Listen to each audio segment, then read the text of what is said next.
My name's Maggie, and I work for a company. I'm 29 years old and just tied the knot with my husband William.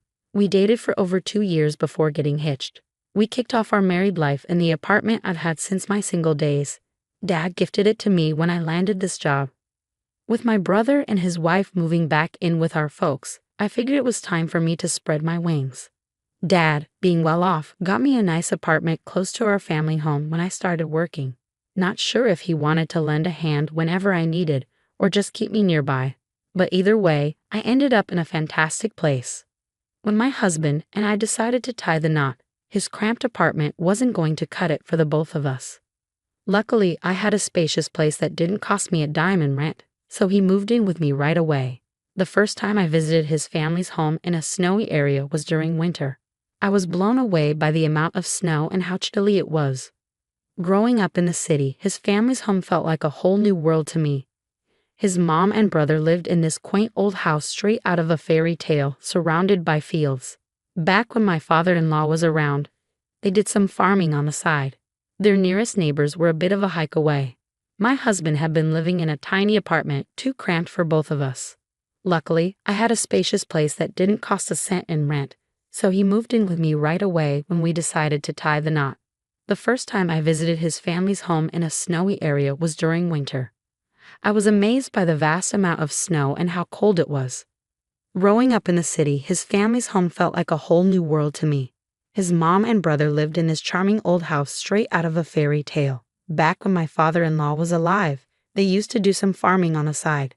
Their house was surrounded by fields, with the nearest neighbors a bit of a trek away. What surprised me even more was that the bathroom was outside the house. I thought I could handle it for short visits, but the idea of living there long-term seemed daunting, especially in winter when it's snowy and freezing. Venturing out to the toilet in the middle of the night takes a lot of bravery. Plus, after a shower, I worried about catching a cold from the chilly temperatures when I visited to meet them for our wedding. I didn't stay overnight, so I didn't experience the shower ordeal, but dealing with the outdoor toilet was definitely tough. However, my mother-in-law and brother-in-law were very kind, which put me at ease. Even though we wouldn't be living together, I wanted to foster a harmonious relationship with them as we became one family, but something nagged at me. While my mother-in-law always greeted me warmly, I noticed she seemed to murmur complaints when alone with my husband. What worried me more was my brother-in-law's previous marriage, which ended in divorce after just a year, a topic my husband avoided discussing. I wanted to ask, but since my husband remained tight-lipped about it, I didn't press the issue. At our wedding, my mother-in-law wore a radiant smile, prompting my father to comment on her kindness. I smiled back, though my own mother had reservations. Despite her smiles in public, she seemed rather sour when she thought no one was watching. "Watch out, she might be two-faced," my mother cautioned. Still, I chose to believe there wouldn't be any problems unless we lived together. We started our married life in the apartment happily, free of worries. However, just 3 months into marriage, my husband began to dump all the household chores on me and make decisions without consulting me. Despite our agreement to share chores since we both worked, he started slacking off. Initially, he helped with tasks like cleaning the bathroom and occasionally cooking dinner when I came home late. But recently, he's become reluctant to do even basic cleaning, leaving me to handle everything, including dinner preparation. Sometimes when I'm cooking after a long day, he'll impatiently demand, "Hurry up, I'm hungry," which only adds to my frustration. Beyond the chores, what really bothers me is his unilateral decision-making. Perhaps there were signs I missed before marriage, or maybe I misjudged him as a decisive and dependable man. Not long after tying the knot, furniture and a sofa suddenly appeared in our home. I was taken aback and asked my husband, "What's going on? Where are we going to put all this new furniture?" He just smiled and said, "I didn't feel the current vibe of our room suited me, so I decided to switch up the furniture for something more to my liking." He wanted to get rid of all the furniture I had chosen and replace it with pieces that matched his taste. If he had talked to me first, we could have picked out furniture together. But he acted on his own, completely disregarding my preferences. It's fine for him to decorate his own space however he wants. But I didn't appreciate him changing our shared living area without discussion. His sense of design didn't seem to make much sense, and I was left speechless by the mismatched colors and shapes of the new furniture. Then came an unexpected proposal. "It'd be great if you could foot the bill for it." After all, this was originally your apartment, right? I was already frustrated that he had taken over the living room with his tasteless furniture, and now he was asking me to pay for it. I wondered if he was joking and asked again, "What? Why should I pay for it? Besides, it's the furniture you bought on your own." I usually don't speak up, but this time I stood my ground. My husband seemed at a loss for words, but it was clear he didn't want to spend his own money. This year marked our first Christmas since getting married, so we decided to spend the holidays at his parents' place. It was my first time staying at their house, so I was feeling anxious and nervous. My mother-in-law spoke kindly, "Maggie, just relax and make yourself at home." However, I couldn't fully let my guard down, mindful of my mother's advice. I remained cautious, sensing there might be more to my mother-in-law than meets the eye. When I first arrived, she did nothing but rest, sharing stories of how brides used to eat alone in the kitchen in the past. "It's nice that we can all eat together now," I said, puzzled by her tales from yesteryears. I noticed my brother-in-law cautioning her, but my husband seemed oblivious. Enduring her sarcastic remarks, I offered to clean up after dinner. She smiled but declined, saying, "I'll handle it. Wouldn't want you to break any of our precious dishes." That's when I realized my mother's advice was on point. The first day was filled with her biting sarcasm, and unfortunately, things only took a turn for the worse the next day. That evening, my husband went out drinking with friends, and with my brother-in-law away on a fire brigade trip, it was just my mother-in-law and me at home. Honestly, I felt quite nervous. After dinner, while she was in the shower, I finally got a moment to relax. But when she emerged, she said, "I'm off to bed now. Don't forget to lock the front door." I awkwardly replied, "Okay," and prepared to take a shower in a separate bathhouse, which was quite chilly. Locals might be used to it, but for me, it was a bit of a challenge. Once I settled in, the lights in the main house suddenly went out. As I relaxed in the bathtub, I thought I heard footsteps outside, so I stayed still and listened carefully. After a while, everything went pitch dark. Initially, I thought it was a power outage, but when I peeked out the window, I noticed the lights in the neighboring house were still on. That's when I started to suspect if my mother-in-law was playing a mean prank on me. I didn't want to believe she would do something so cruel, but given her tendency to make sarcastic remarks with a smile, a sense of unease began to creep into my heart. Feeling a sense of urgency, I hurried out of the shower, dried off, and changed into my pajamas.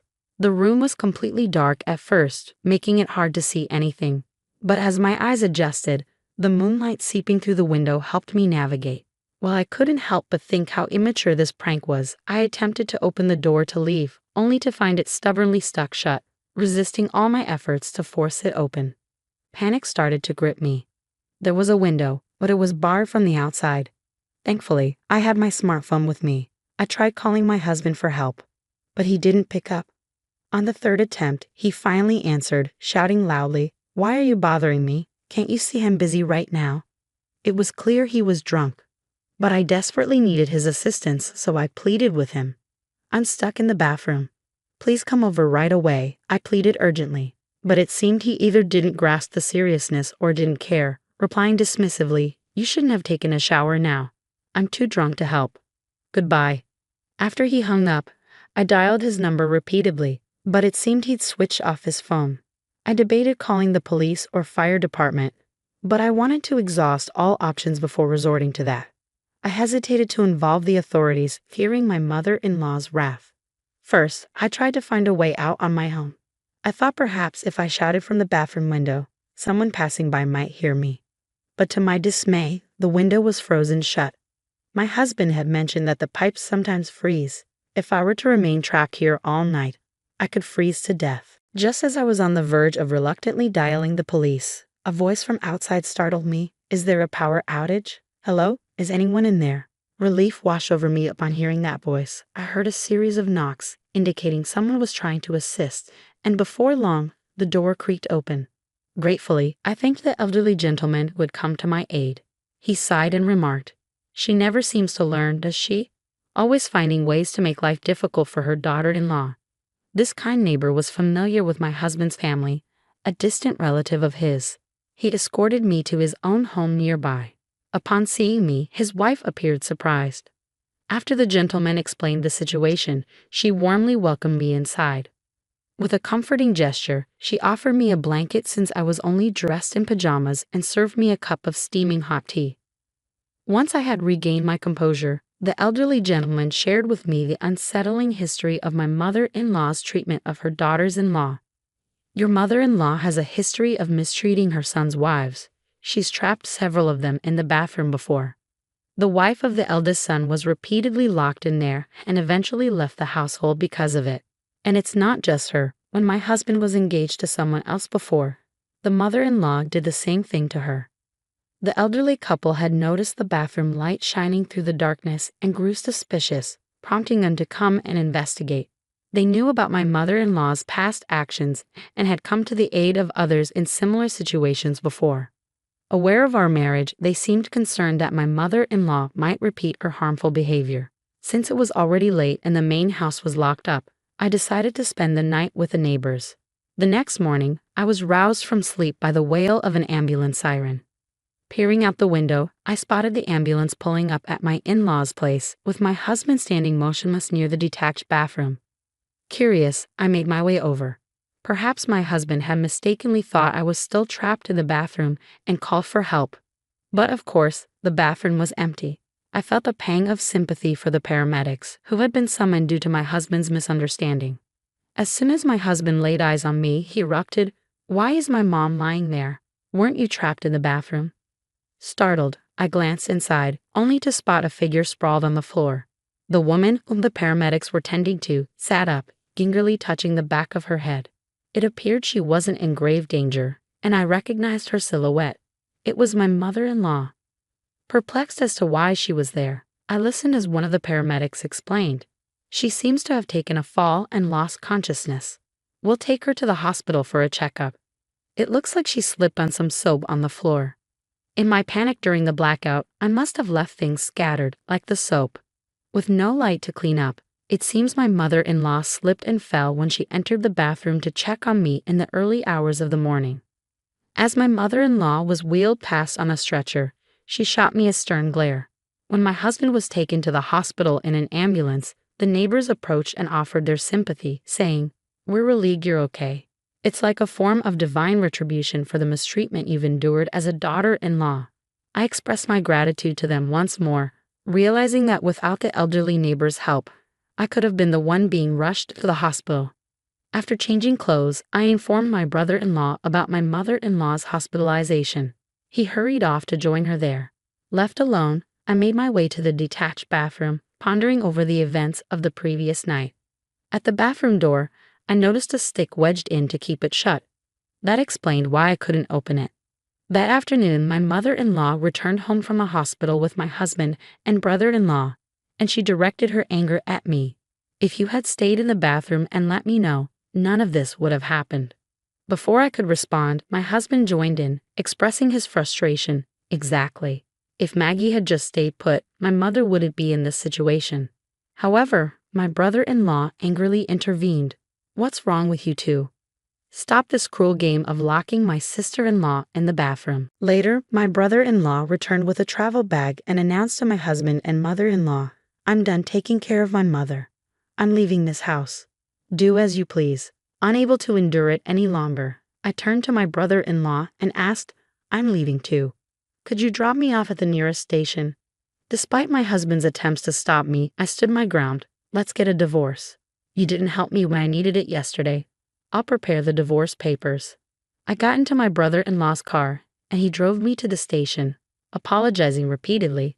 "I'm truly sorry, Maggie. I never imagined you would go through this. Those cruel people are no longer family to me." I returned to my apartment, prepared the divorce papers, and began packing my husband's belongings. When he returned and saw his things packed, he initially thought I was joking about divorce. But his shock turned to anger when he saw the actual papers. "You're ending our marriage over something so trivial? You weren't even hurt, were you?" Realizing it was futile to argue, I silently handed him the papers. With reluctance, he signed them and left the apartment. However, it became evident that he didn't have the means to rent another place or hadn't found one yet. The truth was, throughout our marriage, he had been dependent on my income, often spending recklessly and even accumulating debt. After leaving our home, my husband initially stayed with a coworker. But as time passed, even that support faded, and he found himself increasingly isolated. Losing his home, evading debt collectors, and eventually losing his job, he found himself in a dire financial crisis. My mother-in-law has become a topic of neighborhood gossip, with rumors circulating that she drove her daughter-in-law to divorce. It seems she's now avoided by others, and according to my brother-in-law, she lives a solitary life, much like my husband. With my brother-in-law also gone, she's left to manage on just her pension, facing financial strain. In rural areas, having a car is essential, but with no one at home and a strained relationship with the neighbors, she's unable to receive any assistance. It appears my mother-in-law, abandoned by both family and neighbors, lives alone. As for my husband, he's consumed by his own troubles and lacks the means to aid his mother. After our divorce, I replaced the tacky furniture he chose with pieces I love. I've embarked on a new chapter, hopeful for a brighter future and open to new, positive experiences.